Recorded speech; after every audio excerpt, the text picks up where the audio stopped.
Topic start कर रहे हैं। आधुनिक काल, हिंदी साहित्य इतिहास में आधुनिक काल शुरू कर रहे हैं। आज की क्लास में हम बेसिकली पढ़ेंगे आधुनिक काल की क्या पृष्ठभूमि रही है और क्यों इसको आधुनिक काल नाम दिया गया। दूसरे इसके क्या नामकरण रहे हैं। कुछ विद्वानों में जो है यहाँ पर भी कालक्रम को लेकर के और थोड़ा सा मतभेद रहा है, उसके बारे में चर्चा करने वाले हैं। क्लियर?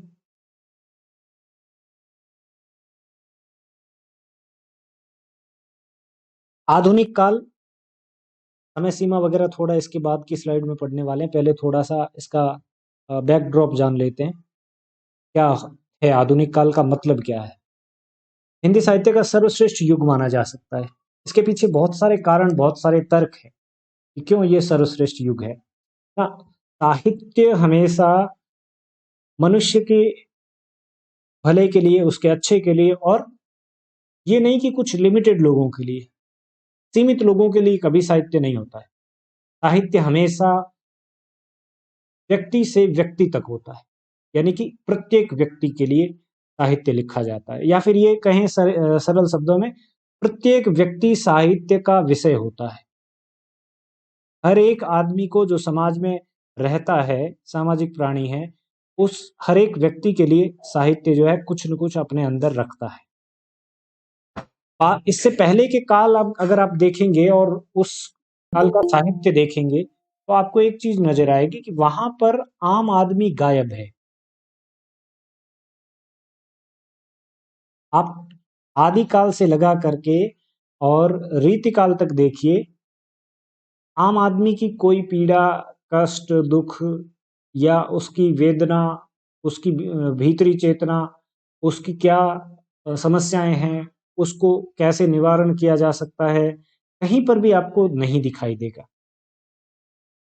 भक्ति काल में कुछ छोटे मोटे ऐसे उदाहरण मिलते हैं, मामूली से और गिने चुने, और वो भी उसकी समस्याओं पर बात नहीं करते, बल्कि सीधे सीधे तौर पर वो जीवन को ही एक पूरी समस्या या पूरी एक वो समस्याओं की एक पहेली मान लेते, और इसके निवारण के लिए साहित्य में कोई बहुत बड़ा या बहुत गहरा या प्रभावशाली, कह सकते हैं हम उसको, कोई प्रभावशाली सॉल्यूशन नहीं देते।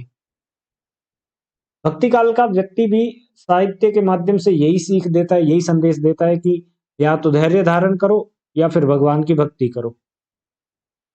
वही आपका बेड़ा पार कर सकता है, वही आपका उद्धार कर सकता है, वही आपके जीवन का जो है कल्याण कर सकता है।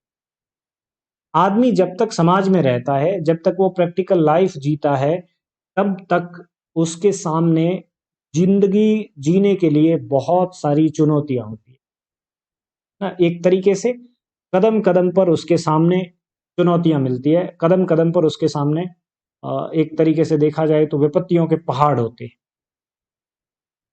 उन पहाड़ों के बारे में, उन विपत्तियों के बारे में, जीवन मार्ग पर चलते समय जो कांटे और ठोकरें खा रहा है, उनके बारे में साहित्य बात नहीं करता था। आधुनिक का अर्थ सबसे पहला।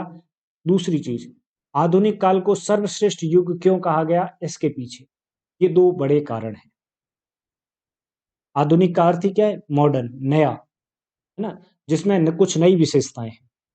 अभी तक का जो साहित्य था, वो साहित्य जो है 18वीं शताब्दी से पहले का जो साहित्य रहा है, वो साहित्य कहीं ना कहीं पारलौकिक अर्थ देता था, दुनिया में रहते हुए दुनियावी अर्थ नहीं देता था। जैसे वीर गाथा काल का साहित्य देखेंगे तो वहां पर सिर्फ वीरोचित कार्य करने वाले या वीरोचित कार्य करने वाले लोगों को भी भगवान का अवतार समझा जाता था।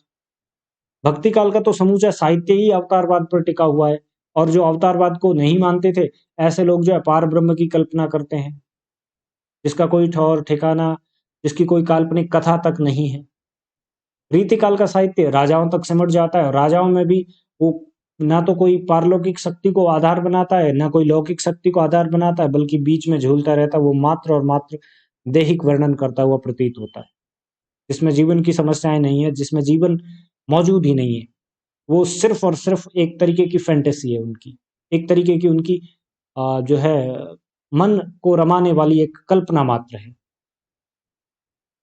इस वजह से इस काल का साहित्य अपने आप में सर्वश्रेष्ठ साहित्य है। कलात्मक दृष्टि अगर न रखी जाए तब, अगर सिर्फ आप कलाकार की दृष्टि से देखते हैं तब तो रीतिकाल का साहित्य सर्वश्रेष्ठ है, क्योंकि वहां पर आपको जो है कला के उच्च स्तर, उच्च मानक देखने को मिलते हैं, कविता के माध्यम से, फैंटेसी के माध्यम से, कल्पनाओं के माध्यम से, अलंकारों के माध्यम से। और मानव हित की बात जो साहित्य की मुख्य विशेषता है कि प्राणी मात्र के हित की बात करना ही क्या है, साहित्य है। सहित की भावना, सहित का मतलब सबके हित की भावना। और रीतिकाल के साहित्य में सबके हित की भावना कहीं पर भी नहीं दिखाई देती है। नायक नायिका, उनका दैहिक वर्णन, उनका श्रृंगारिक वर्णन, संयोग और वियोग की स्थितियों तक वो साहित्य सिमट कर रह जाता है। इस वजह से वो कलात्मक तेवर तो बखूबी अपने अंदर अपनाता है, लेकिन जो साहित्य का वास्तविक मर्म होता है, उसका जो भाव पक्ष होता है, वो कहीं ना कहीं मर जाता है, खो जाता है। तो इस वजह से पहली सबसे बड़ी विशेषता ये कि उसने आम आदमी को केंद्र में रखा, या आम आदमी को केंद्र में लाने की कोशिश की। ऐसा है नहीं कि 1857 की क्रांति के तुरंत बाद या भारतेंदु जी ने जैसे ही कलम उठाई उसने आम आदमी को सेंटर में ले आए वो, और आम आदमी को केंद्र में रख करके रचनाएं लिखी जाने लगी। नहीं, जैसा मैं पहले से कहता आया हूं कि कोई भी साहित्यिक आंदोलन या कोई भी विचारधारा या कोई भी सिद्धांत एक दिन में नहीं पनपता है। वो धीरे धीरे करके उसमें जो जहां जहां परिवर्तन की गुंजाइशें लगती है, जहां जहां उसमें एक तरीके से पेचिंग हो सकती है, उसको ठीक किया जा सकता है, धीरे धीरे करके उसमें सुधार आते हैं। जैसे एक आदमी होता है, वो एक साधारण सा व्यक्ति होता है, लेकिन उसमें धीरे धीरे करके उसके व्यक्तित्व में क्या किया जाता है, सुधारवादी प्रवृत्ति अपनाते हुए या फिर उसके व्यक्तित्व की जो कमियां हैं उनको टारगेट करते हुए उसके व्यक्तित्व को निखारा जाए तो वो थोड़े दिनों में एक अच्छा व्यक्तित्व निर्मित कर सकता है। ठीक वैसे ही साहित्य हो या सिद्धांत हो, वो धीरे धीरे करके अपना अस्तित्व बनाता है, धीरे धीरे करके अपना एक सर्वश्रेष्ठ रूप बनाता है। आधुनिक काल का साहित्य जो आज हमारे बीच है, जो आम आदमी की पीड़ा को अभिव्यक्त करता है, आम आदमी की चिंता को सामने लाकर रखता है, वो साहित्य यहाँ तक पहुंचते पहुंचते उसको काफी समय लगा और उसको पहुंचने में काफी चीजें परिवर्तित करनी पड़ी, काफी बदलाव अपने अंदर लाने पड़े। ये बदलाव की जो भावना थी, ये जो आम आदमी को केंद्र में लाने की भावना थी, इसी वजह से आधुनिक काल सर्वश्रेष्ठ काल के रूप में जाना जाता है साहित्य में। क्या था आधुनिक काल में, क्या परिवर्तन आया? देखिए, विषय के स्तर पर तो परिवर्तन आया ही। ये एक आधुनिकता थी कि आम आदमी को उसने केंद्र में लाकर रख दिया। कविता आम आदमी के आसपास बुनी जाने लगी, कविता वास्तविकताओं से जुड़ी होने लगी। दूसरी विशेषता जो कलात्मक स्तर पर थी, अभी तक मात्र और मात्र पद्यात्मक रूप से जो है साहित्य हमारे सामने आता, पद्य के रूप में, और पद्य के रूप में हर कोई अभिव्यक्ति नहीं कर सकता था। जो व्यक्ति सीखे पढ़े थे, जो व्यक्ति दरबारों से संबंध रखते थे, जो व्यक्ति कवियों के संपर्क में रहते थे, या जो लोग गुणीजनों के संपर्क में रहते थे, या जो लोग ऊंचे खानदान और ऊंचे परिवारों से थे, ऐसे लोग जो है साहित्य निर्मित करने में अपना योगदान दे रहे थे। आधुनिक काल के आने से साहित्य का स्ट्रक्चर बदला, उसका रूप बदला। अब पद्य के साथ साथ गद्य में रचनाएं होने लगी। जिस भाषा का इस्तेमाल किया जा रहा है उस भाषा में आम आदमी अभिव्यक्ति करने लगा। और सबसे बड़ी बात, जो सीमितताएं थी अभिव्यक्ति करने के पात्रों में ना, कि जो कविता कहानियां लिख रहे थे, कहानी को भी कविता के फॉर्मेट में लिख रहे थे, वो लोग पहले सीमित थे। कोई दरबारी कवि हो गए तो वो लिख सकते हैं, कोई दरबारी कवि से शिक्षित व्यक्ति है तो वो लिख सकता है। इस तरीके के व्यक्ति जो है पहले साहित्य रचना कर सकते थे, लेकिन अब परिवर्तन क्या आया? अब आम आदमी यानी कि एक साधारण सा कोई भी व्यक्ति जो है वो कविता कर सकता था, कविता के क्षेत्र में उतर सकता था, अपनी अभिव्यक्ति वहां पर वो प्रस्तुत कर सकता था। ये परिवर्तन आने के पीछे सबसे बड़ा जो कारण रहा है वो रहा है गद्य का आविर्भाव, भाषा के इस दायरे में आना। गद्य के साथ साथ समालोचना की जाने लगी। समालोचना पर आगे हम विस्तृत रूप से चर्चा करेंगे। कहानी जो अभी तक सिर्फ और सिर्फ पद्यात्मक रूप में थी, अभी तक जो सिर्फ और सिर्फ गेय रूप में थी, अब वो एक नए तेवर में, नए रूप में, नए एक कलेवर में प्रस्तुत की जाने लगी। पद्य की सबसे बड़ी चुनौती क्या थी? वो हर किसी को समझ में नहीं आ सकता था। कुछ कुछ चीजें आसानी से समझी जा सकती थी, लेकिन अधिकांश चीजें ऐसी थी पद्य में जिसके लिए आपको डिक्शनरी, शब्दकोश इत्यादि का इस्तेमाल करना पड़ता था, या फिर आपके भीतर भी एक उच्च विलक्षण जो है काव्य दृष्टि होनी चाहिए, तभी आप उसका अर्थ निकाल सकते। ये जो नया रूप आया गद्य का, इसने अर्थ का सरलीकरण किया, इसने लोगों को साहित्य से जोड़ा। अभी तक लोग साहित्य के नाम से डरते थे, क्यों? उन्हें पता था यहां पर बेइज्जती होनी है। कैसे बेइज्जती होनी? अर्थ नहीं समझ में आएगा ऐसी स्थितियों में। जैसे एक छोटे से गांव में एक बहुत बड़ा शॉपिंग सेंटर अगर खोला जाता है, जिसमें कांच के दरवाजे हैं, सारा सिस्टम ऑटोमेटिक है और सब कुछ एकदम मॉडर्न टेक्नोलॉजी का है, मुझे बताइए पहले दिन कितने लोग वहां पर शॉपिंग करने जाएंगे? और उसी की बगल में, उसी गांव में एक छोटा सा किराना स्टोर खोल दीजिए जो उन्हीं के तरीके का है। मैक्सिमम लोग शुरुआत के समय में उस छोटे से किराना स्टोर में जाएंगे, क्योंकि वहां पर वो लोग कंफर्ट है। और उस कांच की बड़ी इमारत में, कांच के उस बड़े शॉपिंग सेंटर में लोग पहले पहल नहीं जाएंगे। धीरे धीरे जब उनकी आदत पड़ जाती है, तब वो उसमें जाने लगते हैं, जब वो उसके आदी हो जाते हैं। यही चीज साहित्य में थी। पद्य रचना का सीधा सीधा अर्थ क्या था? उच्च शैक्षणिक योग्यता, उच्च काव्य क्षमता। कविता को करने और कविता को समझने की एक क्षमता अगर है आपके अंदर, या वो ओहदा है आपके पास एक राजदरबारी कवि का या फिर एक राज कवि का, तब आप कविता के क्षेत्र में घुस सकते हैं, अन्यथा नहीं। अन्यथा फिर वहां पर आपकी बेइज्जती होगी या आपको उस लायक नहीं समझा जाएगा।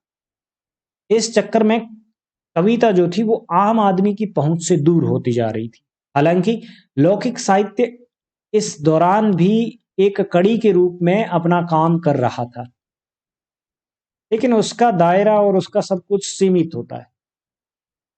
लौकिक साहित्य की अलग ही अवधारणा होती है, उसमें परिवर्तन, उसमें समायोजन सिस्टम सब कुछ अपना होता है। इस वजह से उसको साहित्य की श्रेणी में आप पूर्ण रूप से नहीं रख सकते। जो उच्च स्तर का लौकिक साहित्य होता है वो कहीं ना कहीं साहित्य से थोड़ा बहुत मैच करता है। अदरवाइज लौकिक साहित्य की अपनी एक अलग धारा होती है, अपनी एक अलग विशिष्टता होती है।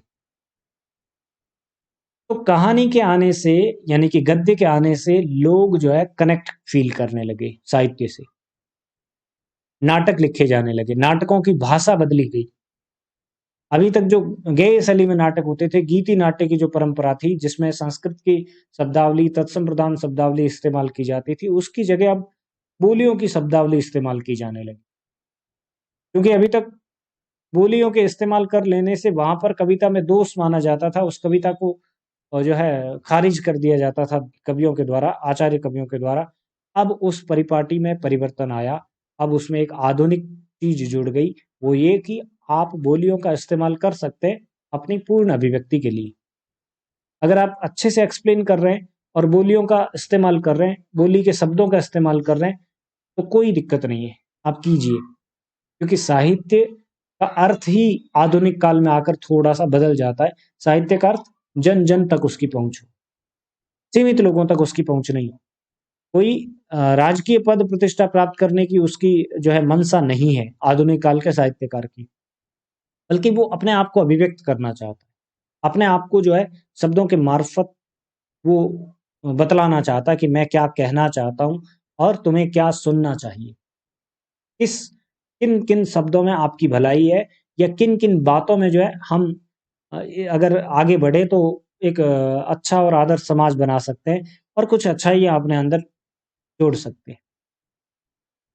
ये मर्म बदलना ही क्या हो गया, आधुनिक काल का एक एक परिचायक हो गया, आधुनिक काल की एक विशिष्टता हो गई कि इसने सब कुछ स्वीकार किया। जैसे कुछ लोग आज भी है ना गुस्सा करते हैं इस बात पर कि मॉडर्निटी के नाम पर पता नहीं क्या क्या लोग जो है एक्सेप्ट करते जा रहे हैं। एक्सेप्ट करना और नई नई चीजों को एक्सेप्ट करना ही मॉडर्निटी है। आधुनिकीकरण का अर्थ ही क्या है? नई नई चीजों को स्वीकार करना, भले ही वो चीजें किसी भी स्तर की हो। कुछ लोग उनको अश्लील कहते हैं, कुछ लोग उनको बुरी कहते हैं, कुछ लोग उनको भद्दी कहते हैं, घटिया कहते हैं, असामाजिक कहते हैं, असांस्कृतिक कहते हैं, फर्क नहीं पड़ता। आधुनिकीकरण का मतलब है हर उस चीज को स्वीकार करना जो नई है, जो पुराने ढर्रे और परंपराओं से पृथक है, जो भिन्न है, वो चीज आधुनिक है। उसको अगर आप स्वीकार करते हैं तो इसका मतलब आप मॉडर्निटी को स्वीकार कर रहे हैं, आधुनिकीकरण को स्वीकार कर रहे हैं। साहित्य की दुनिया में भी यही हुआ, नई नई चीजों को स्वीकार किया गया। आप देखेंगे शुरुआती समय का जो साहित्य है आधुनिक काल का, वहां पर भयंकर तरीके के प्रयोग किए गए। कविता को तोड़ा गया, मरोड़ा गया, कविता के नए नए जो है तेवर इस्तेमाल करने की कोशिश की गई, नए नए तरीके जो है निकाले गए कि किस तरीके से अपने आप को अभिव्यक्त करें। इसलिए शुरुआती गद्य की जो भाषा है वो भी निराली है, वो भी कविता की तरह बात करती, व्यवहार करती है। क्योंकि अचानक से सब कुछ नहीं होता है, धीरे धीरे प्रयोग करने से, धीरे धीरे जो है परिवर्तन लाने से, छोटे छोटे परिवर्तनों से आगे चल करके एक बहुत बड़ा परिवर्तन दृष्टिगोचर होता है, दिखाई देता है। इन सब कारणों के कारण जब गद्य हावी होने लगा था, धीरे धीरे गद्य की एक भूमि तैयार होने लगी थी, इसी वजह से आधुनिक काल को एक नाम दिया गया और वो नाम था गद्य काल।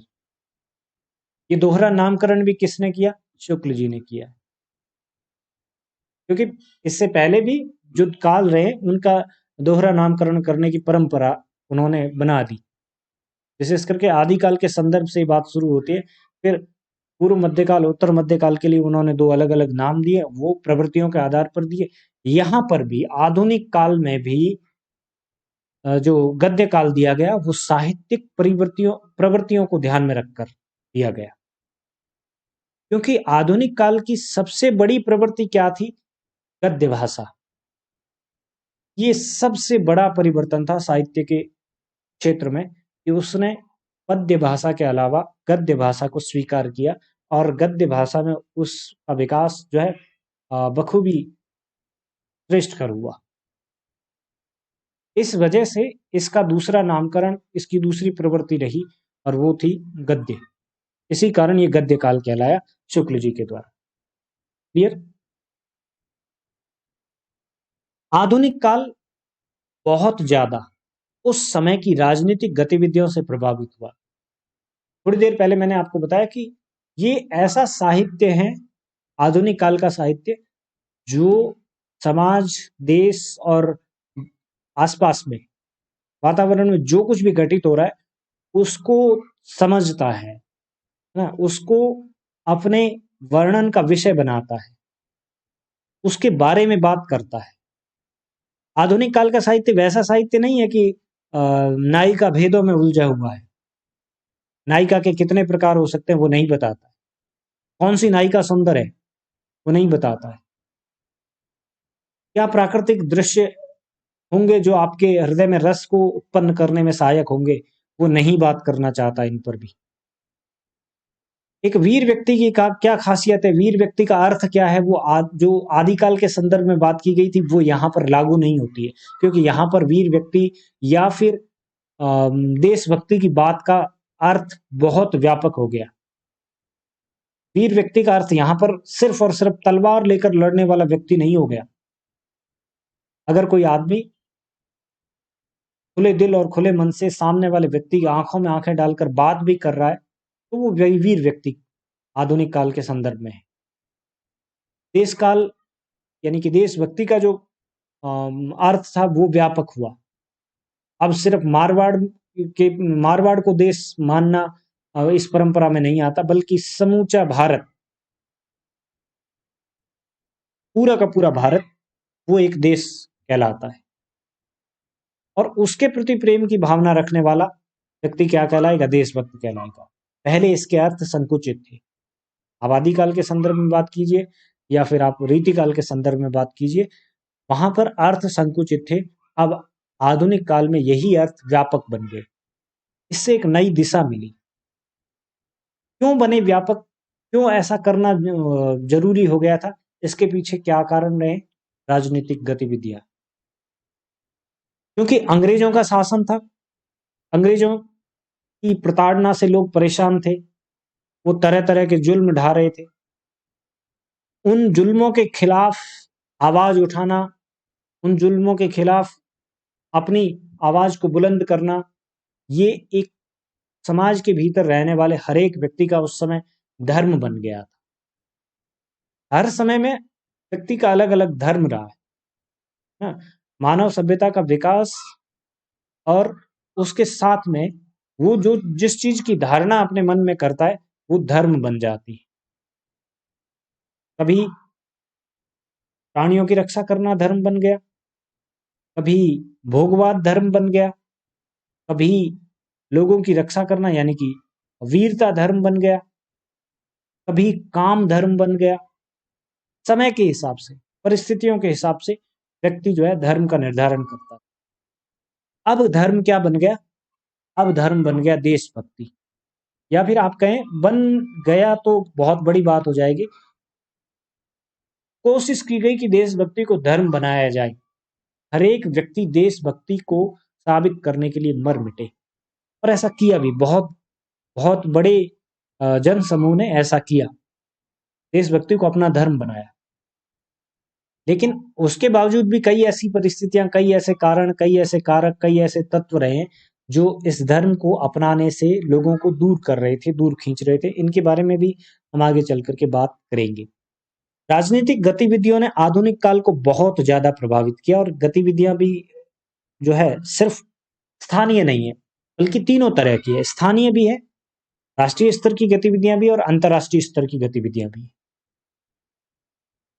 क्योंकि अंग्रेजों का उस समय शासन था, और अंग्रेज लोग किसको गुणी व्यक्ति मानते थे, किसको श्रेष्ठ व्यक्ति मानते थे? जो उनके तरीके से बात करे, जो उनकी तरह भाषाई व्यवहार करे, जो उनकी तरह लाइफ स्टाइल जिए, जो उनके बताए हुए तरीकों को अपने जीवन में अपनाए।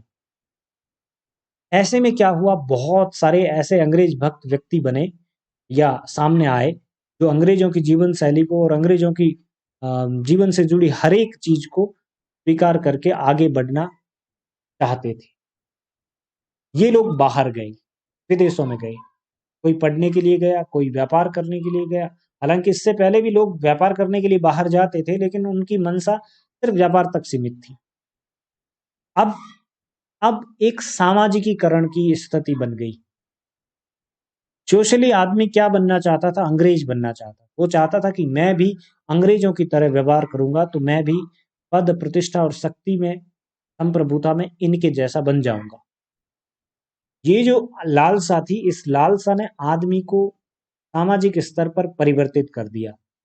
यानी कि उसका जो सोशल स्ट्रक्चर अभी तक था, संयुक्त परिवार में रहना, बड़े लोगों का मान सम्मान करना, गुरुजनों का आदर सत्कार करना, प्राणियों के प्रति दया भावना रखना, लालच में कुछ न करना, क्रोध के समय में कोई फैसला न लेना, ये सारी की सारी जो हमारे एक तरीके के संस्कार थे, पुरातन व्यवस्था से चले आ रहे संस्कार थे, उन संस्कारों को उसने बदला। क्योंकि वो दूसरे लोगों के संपर्क में आया, क्योंकि वो उन लोगों के संपर्क में आया जिनको वो आदर्श मानने लगा था।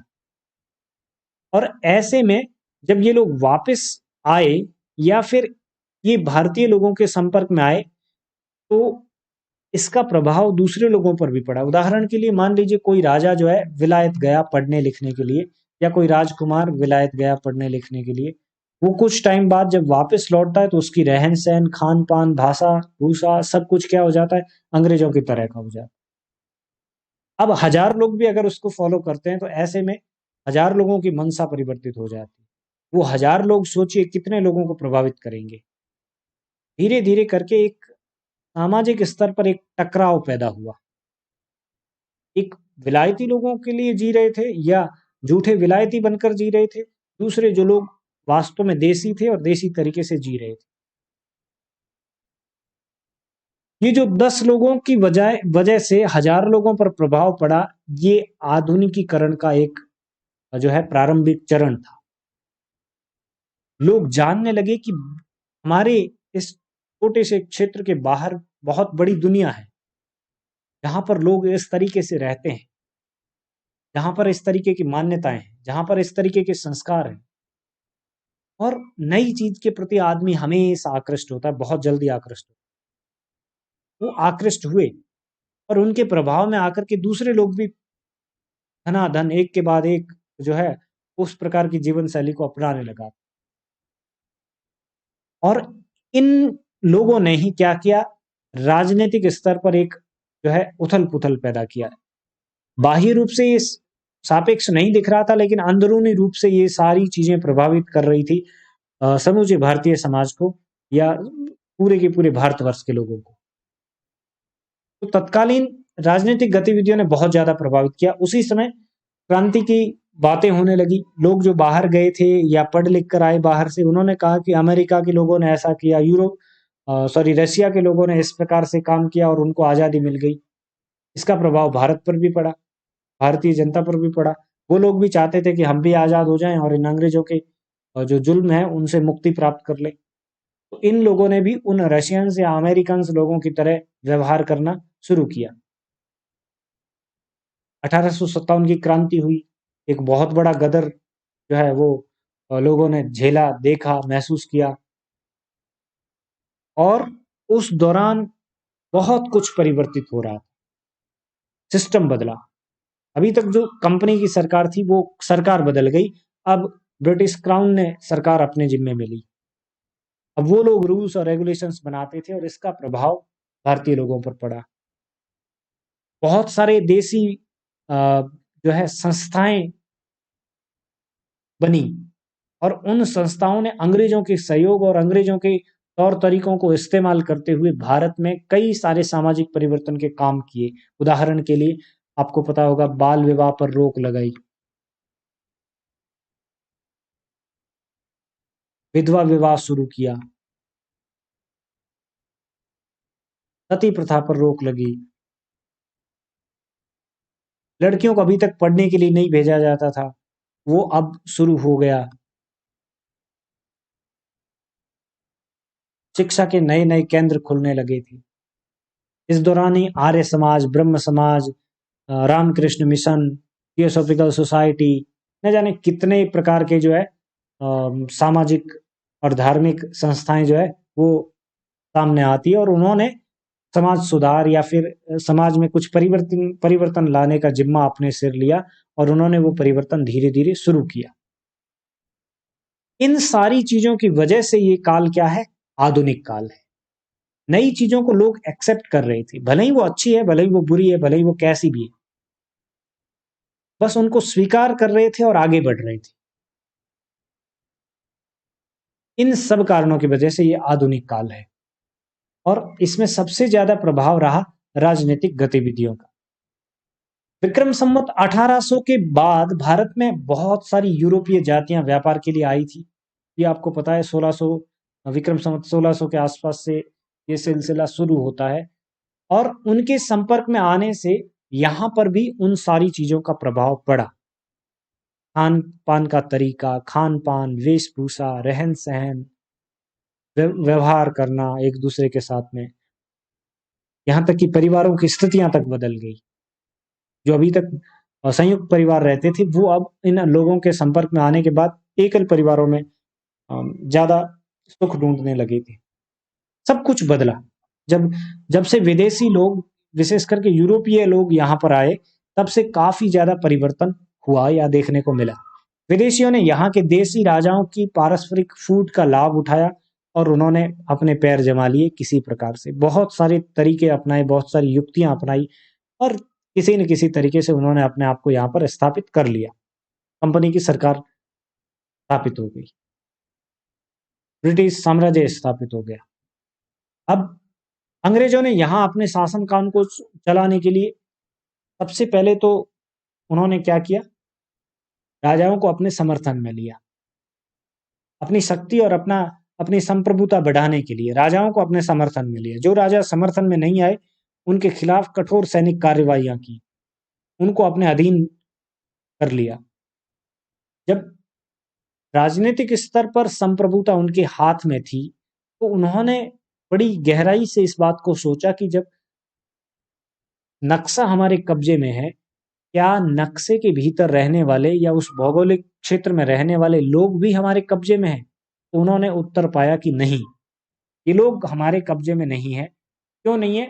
क्योंकि न तो इनका धर्म हमारे जैसा है, न इनकी संस्कृति हमारे जैसी है, न इनका बोलचाल, रहन सहन, वेशभूषा, भाषा इत्यादि हमारे जैसा है।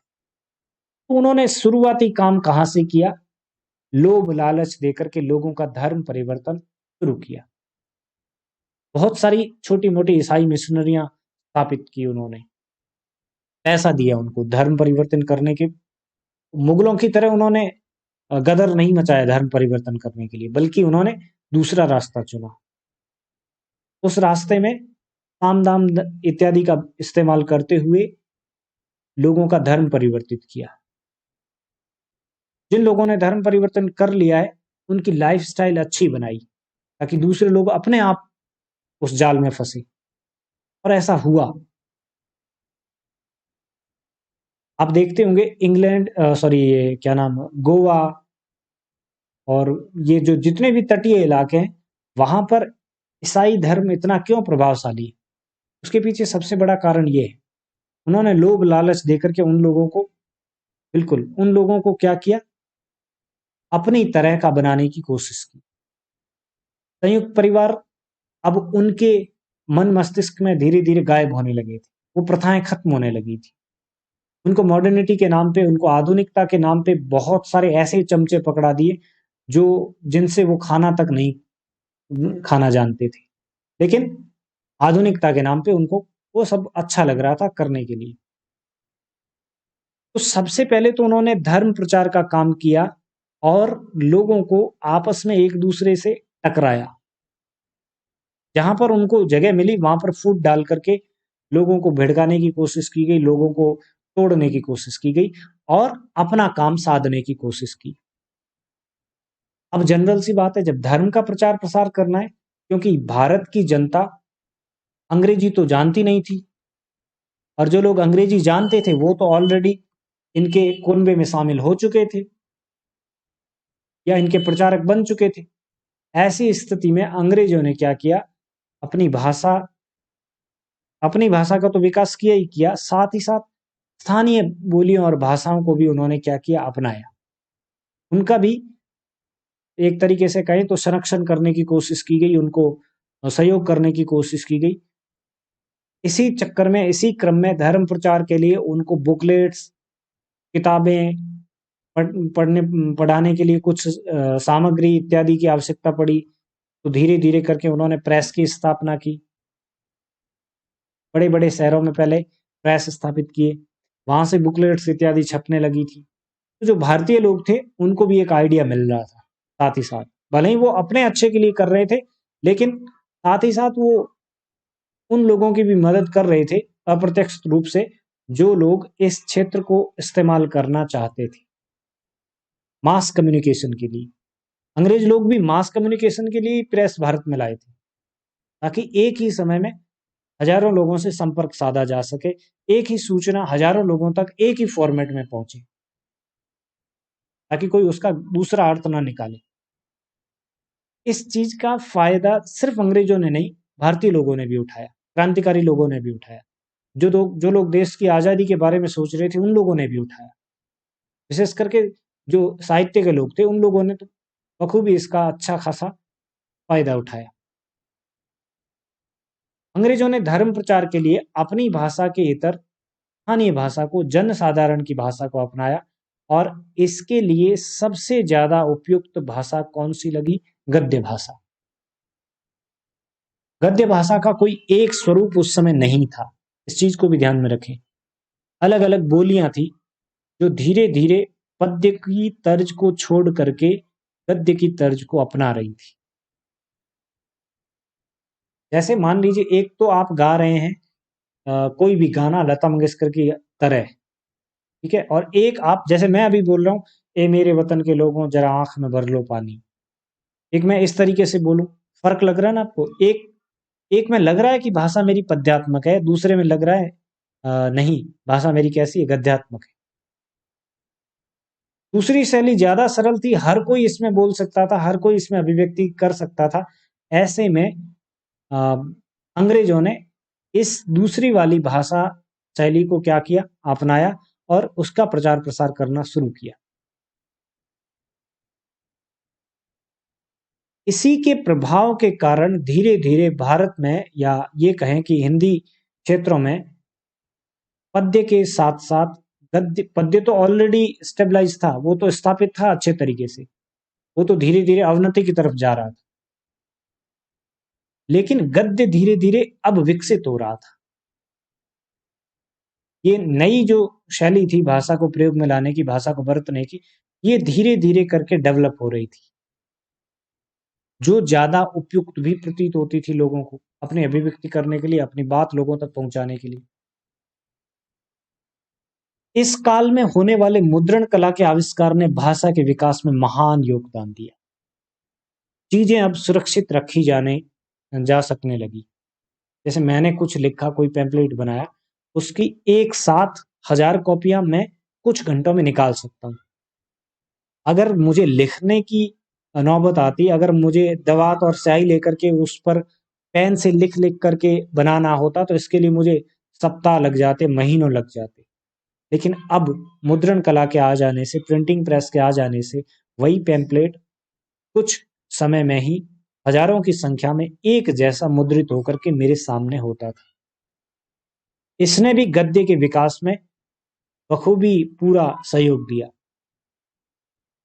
और ये जो किसी भी प्रकार की जो सामग्री, मुद्रित सामग्री जो इस्तेमाल हो रही थी, अधिकांशतः ऐसी सामग्री थी जो गद्य भाषा का इस्तेमाल कर रही थी। भले ही गद्य भाषा संतुलित नहीं थी, मानकीकृत नहीं थी, एक जैसी नहीं थी, व्याकरणिक दृष्टि से शुद्ध नहीं थी, अशुद्ध थी, लेकिन धीरे धीरे करके उसमें संशोधन हो रहे थे, धीरे धीरे करके उसमें परिवर्तन हो रहे थे। जहां जहां गुंजाइश लग रही थी, जहां जहां जरूरत लग रही थी, वहां वहां परिवर्तन धीरे धीरे उसमें हो रहे थे। इस प्रकार से आधुनिक काल की जो सबसे बड़ी प्रवृत्ति है गद्य भाषा, उसके विकास में अंग्रेजों ने न चाहते हुए भी क्या किया, सहयोग दिया।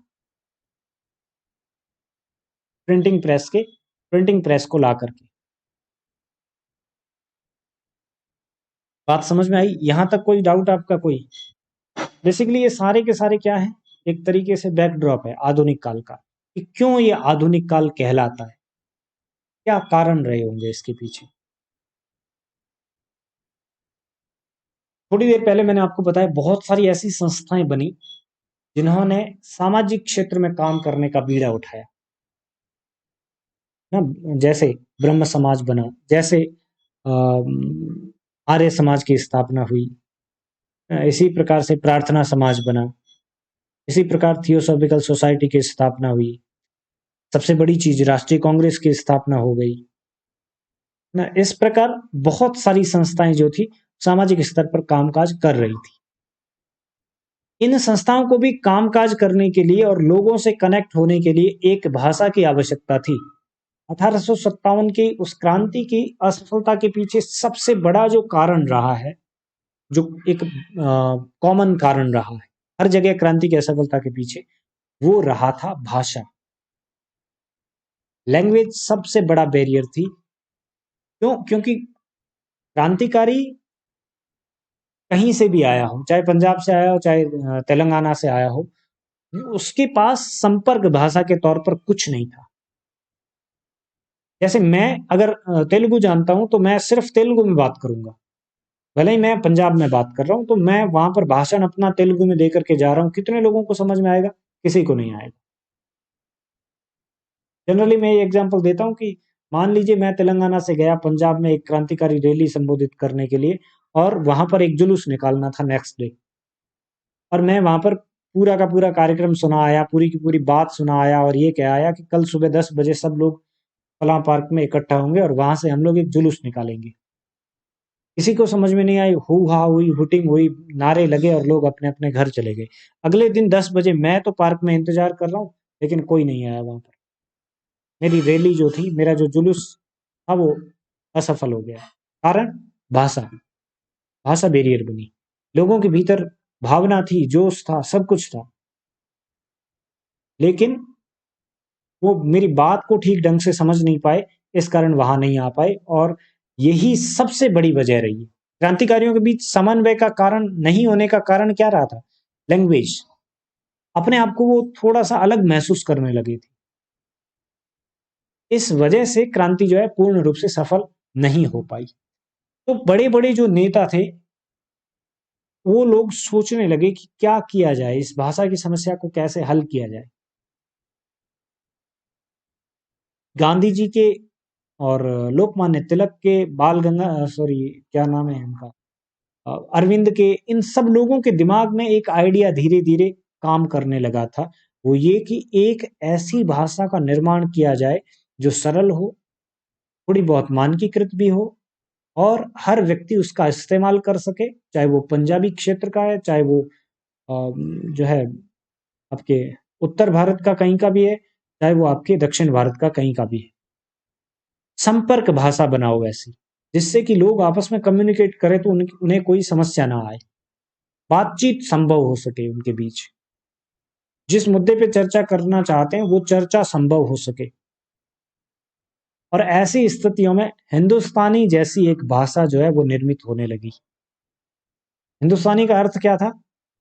खड़ी बोली की शब्दावली थी, कुछ उसमें अवधि और ब्रज भाषा की शब्दावली भी थी, लेकिन वो कवितामयी न होकर के गद्यात्मक तेवर लिए हुए थी। और अधिकांश उर्दू की शब्दावली थी, क्योंकि पिछले कई सौ सालों से, सैकड़ों सालों से उर्दू इस जगह की राजभाषा थी। सारा का सारा सरकारी कामकाज उर्दू में ही होता था। ऐसे में उर्दू की शब्दावली घर घर में पहुंच चुकी थी। ये हिंदुस्तानी भाषा कई सालों तक गांधी जी इस्तेमाल करते आए, और इसके बाद में खड़ी बोली जो है वो उभरने लगी दिल्ली और मेरठ के आसपास। जब 1800 के बाद, 1850 के आसपास भारतेंदु का जन्म होता है, उस समय के आसपास जब ये जितनी भी धार्मिक संस्थाएं या बनी थी जो सामाजिक सुधार का कामकाज कर रही थी, इन संस्थाओं ने काफी हद तक शुरुआती सफलता प्राप्त की। इनके शुरुआती परिणाम काफी अच्छे रहे। लोगों में परिवर्तन दिखा, महसूस किया जा सकता था कि भारत जैसे जगह में जहां पर शिक्षा की बहुत ज्यादा कमी है, ऐसी जगह पर भी लोग जो है महिला शिक्षा की बात कर रहे हैं। ऐसी जगह पर भी लोग बाल विवाह के खिलाफ खड़े हैं, महिला विधवा विवाह के पक्ष में खड़े हैं, सती प्रथा के खिलाफ खड़े हैं। और इसका व्यापक असर पूरे भारत में देखने को मिल रहा था, और ये वो सकारात्मक था कहीं ना कहीं। तो इन बड़ी बड़ी संस्थाओं के लोगों ने सोचा कि क्यों न समूचे भारत में ये जो प्रभावी परिणाम देने वाली बातें थी, इनको प्रचारित और प्रसारित किया जाए। अब मुद्दा वही वापस, जो कुछ साल पहले वो झेल चुके हैं, 10 15 20 साल पहले वो झेल चुके थे। असफलता के पीछे कारण क्रांति का कम्युनिकेशन, और कम्युनिकेशन की फ्लॉप होने की सबसे बड़ी रीजन क्या? लैंग्वेज। कोई भी संपर्क भाषा नहीं थी। हिंदुस्तानी 10 15 सालों में धीरे धीरे करके अपना रंग जमाना शुरू कर रही थी। एक तरीके से शब्दावली तो थी, लोगों के दिमाग में पहले से मौजूद थी, लेकिन उसका प्रयोग कैसे करें, तो समझे कैसे? टूटी फूटी भाषा समझ में आ रही थी। एक अर्थ देने वाला वाक्य कैसे निर्माण करें, वो काम छोटी मोटी पत्र पत्रिकाओं ने उस समय तक कर दिया। अब जैसे आर्य समाज की स्थापना हुई 1867 ईस्वी में। कई बार क्वेश्चन पूछा जाता है कब हुई थी ना। इन जो कुछ संस्थाएं हैं, इनके बारे में आगे चल करके बात करेंगे हम लोग। इन संस्थाओं के संस्थापक कौन थे और इसकी स्थापना कब हुई, ऐसा क्वेश्चन पूछा जाता था। पहले तो कंफर्म था, एक क्वेश्चन तो पक्का आएगा इनमें से, लेकिन इन दिनों थोड़ा सा ट्रेंड बदला है। कई बार क्रॉस क्वेश्चन पूछे जाते हैं, मिलान करने वाले प्रश्न पूछे जाते हैं। कई बार सही गलत भी पूछ लिया जाता है, तो इनको जरूर याद रखें आधुनिक काल के संदर्भ में जितनी भी संस्थाएं बनी है उनको। जैसे आर्य समाज को उदाहरण बनाकर चलते हैं सामाजिक सुधार की संस्थाओं में। आर्य समाज के लोगों ने अपनी बातों के प्रचार प्रसार के लिए, अपने धर्म अपने संस्था के सिद्धांतों के प्रचार प्रसार के लिए, अपनी शाखाएं बढ़ाने के लिए क्या किया, ईसाई मिशनरियों की तर्ज पर कुछ पुस्तकें, छोटी छोटी पुस्तकें, बहुत छोटी छोटी, ऐसा नहीं कि बहुत बड़े बड़े ग्रंथ, नहीं, बहुत छोटी छोटी पुस्तकें, जिसमें किसी में 4 कहानियां थी, किसी में 2-4 भाषण थे दयानंद सरस्वती के, किसी में छोटी छोटी उक्तियां थी 5 पेज की, 8 पेज की। ऐसी किताबें जो है बनवाई, और वो किताबें मुख्य रूप से किस में थी, गद्य भाषा में थी, और उनको बनाकर के लोगों में सर्कुलेट किया। ये कॉपी कर रहे हैं पूरी स्टाइल को, क्योंकि ये स्टाइल सेम स्टाइल पहले अंग्रेज लोग इस्तेमाल कर चुके थे या कर रहे थे। क्यों कर रहे थे? वो लोग अपने धर्म का प्रचार प्रसार करने, ईसाई धर्म को या फिर ईसाई मुस्लिमों को आगे बढ़ाने के लिए वो इस तरीके की युक्ति का इस्तेमाल कर रहे थे, और वो उन्हें कहीं ना कहीं सक्षम लगी लोगों तक पहुंचने के लिए, कम्युनिकेट करने के लिए। तो इन सामाजिक सुधार वाली संस्थाओं ने भी यही तरीका अपनाया और अपनी बात को अच्छे तरीके से प्रचारित किया, प्रसारित किया। और आप देखेंगे उत्तर से दक्षिण तक दयानंद सरस्वती के उस सर्वांगीण प्रभाव के पीछे कहीं ना कहीं ये छोटी छोटी पुस्तकें थी। आप समझेंगे कि वो ऐसा समय रहा था जिस समय दयानंद सरस्वती के नाम पर हजारों लाखों की भीड़ इकट्ठा हो जाती थी, जैसे महात्मा गांधी के नाम पर होती थी, उनकी बातें सुनने के लिए, क्योंकि वो बातें सूक्ष्म रूप से छोटे स्तर पर उन किताबों के रूप में उन तक पहुंच चुकी थी। उसकी वो व्याख्या समझना चाहते थे, उसकी जड़ तक पहुंचना चाहते थे लोग। तो ये सब किसने किया? इतनी बड़ी पॉपुलैरिटी का आधार, वरना तो दयानंद सरस्वती को कौन जानता? वही लोग जानते जो उनकी भाषा को जानते थे, दूसरे लोग नहीं जानते। आप कितने ऐसे लोगों को जानते हैं जो हिंदी भाषी क्षेत्र के अलावा बाहर से आते हैं? ऐसे लोगों को ही जानते हैं आप जो हिंदी जानते हैं। गैर हिंदी भाषी क्रांतिकारियों को कितने लोगों को जानते हैं? बहुत कम। अगर लिस्ट बनाने को दी जाए तो कुछ नाम आप जो है अपनी उंगलियों पर गिन सकते हैं, इतने से लोगों को ही जानते हैं, जबकि हजारों की संख्या में ऐसे क्रांतिकारी हुए जिनको स्थानीय स्तर पर बहुत बड़ी मान्यता दी गई, बहुत ज्यादा उनका प्रभाव देखा गया, समझा गया, और आज भी उनको इसी कारण याद किया जाता है। ये प्रसिद्धि बनाने के पीछे सबसे बड़ा कारण था गद्य का प्रचार प्रसार, उसका विकास। अब क्रांतिकारी लोगों को भी, सामाजिक सुधार कार्यकर्ताओं को भी, और दूसरे लोगों को भी जो इस संदर्भ में काम कर रहे थे, उन्हें एक सूत्र मिल गया, और वो सूत्र था भाषा के रूप में। क्या सूत्र था? वो सूत्र मिला उनको खड़ी बोली के रूप में। उन्हें जरूरत लगी कि इसका एक अच्छा सा रूप कौन सा तैयार किया जाए संपर्क भाषा के तौर पर, जो सरल भी हो, सुगम भी हो, सीखने में आसानी भी हो, और उसमें अभिव्यक्ति भी हो सके। तब नाम आता है सामने दिल्ली और मेरठ के आसपास बोली जाने वाली एक बहुत ही साधारण सी बोली का, जो खड़ी बोली के नाम से जानी जाती थी। तो काफी सारी विशेषताएं इसकी, उनको हम भाषा विज्ञान वाले पोर्शन में पढ़ेंगे। ये खड़ी बोली सामने आती,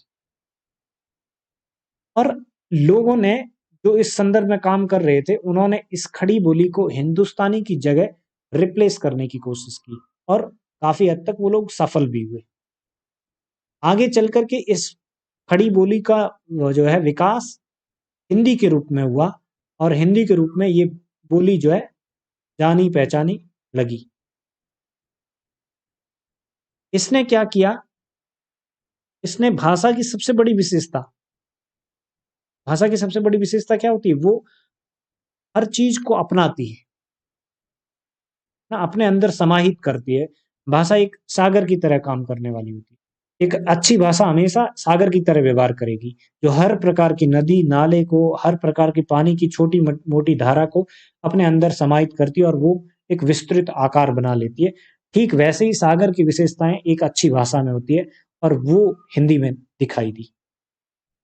उर्दू, फारसी, अरबी, जर्मन, फ्रेंच, अंग्रेजी, नानाविध प्रकार की भाषाओं की शब्दावली को इस भाषा ने क्या किया? स्वीकार किया, अंगीकृत किया और अपना विकास मार्ग दुरुस्त किया।